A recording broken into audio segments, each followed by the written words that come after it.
حضرت شیخ سعدی رحمتہ اللہ علیہ اپنا قصہ بیان کرتے ہیں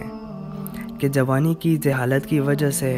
ایک دفعہ میں نے اپنی ماں سے بد کلامی کی، جس کی وجہ سے وہ بہت پریشان ہو گئی اور ایک کونے میں بیٹھ کر رونے لگی اور کہنے لگی کہ شاید تو اپنا بچپن بھول چکا ہے جو میرے ساتھ یوں سختی سے پیش آ رہا ہے۔ ایک بوڑھی عورت نے اپنے جوان بیٹے کو چیتے کی طرح دہاڑتے دیکھ کر کہا کہ کیا تجھے وہ وقت یاد ہے کہ جب تو میری گود میں بے بس اور مجبور پڑا تھا اور آج مجھ پر یہ ظلم کرتا ہے؟ تو آج شیر ہے اور میں بوڑھی۔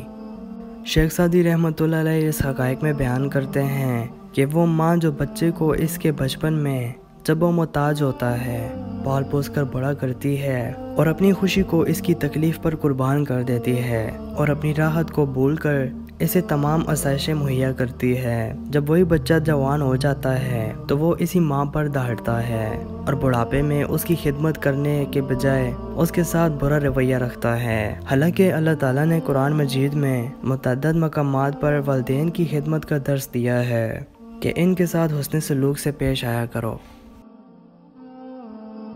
ایک نوجوان کو اپنے علم، عقل اور اپنی طاقت پر بے حد غرور تھا۔ ایک دن اس کی ماں نے اس سے کوئی بات کہی تو اسے ماں کی رائے اپنی رائے کے مقابلے میں کمتر محسوس ہوئی اور اس نے ماں کا حکم ماننے سے انکار کر دیا۔ بیٹی کی یہ سرکشی دیکھ کر ماں بے حد رنجیدہ ہوئی۔ ماں نے اپنے بیٹے سے کہا کہ تو آج ایک جوان ہے اور تجھے اپنی عقل اور اپنی طاقت پر ناز ہے، لیکن تو ہمیشہ سے ایسا نہ تھا۔ یہ کہہ کر ماں وہ پنگوڑا لے آئی جس میں بچپن میں اسے لٹایا کرتی تھی اور کہا کہ اے بیٹے، تو ایک وقت میں اس چھوٹے سے پنگوڑے میں بے بس و لاچار پڑا تھا اور تیرے ان بازو میں وہ طاقت نہ تھی کہ تو اپنے منہ پر بیٹھی ہوئی مکھی کو بھی اڑا سکتا اور اپنی مرضی سے اپنی کروٹ بدل سکتا۔ ماں نے مزید کہا، بیٹے تو اس بات کو کبھی نہ بھول کہ موت جب تیری آنکھوں کے تمام چراغ گل دے گی تو پھر تو ایک مرتبہ بے بس و لاچار ہو جائے گا اور تیرا حال یہ ہوگا کہ قبر میں تیرے جسم کو کیڑے مکوڑے کھائیں گے اور تو انہیں ہٹانے کی طاقت نہیں رکھے گا۔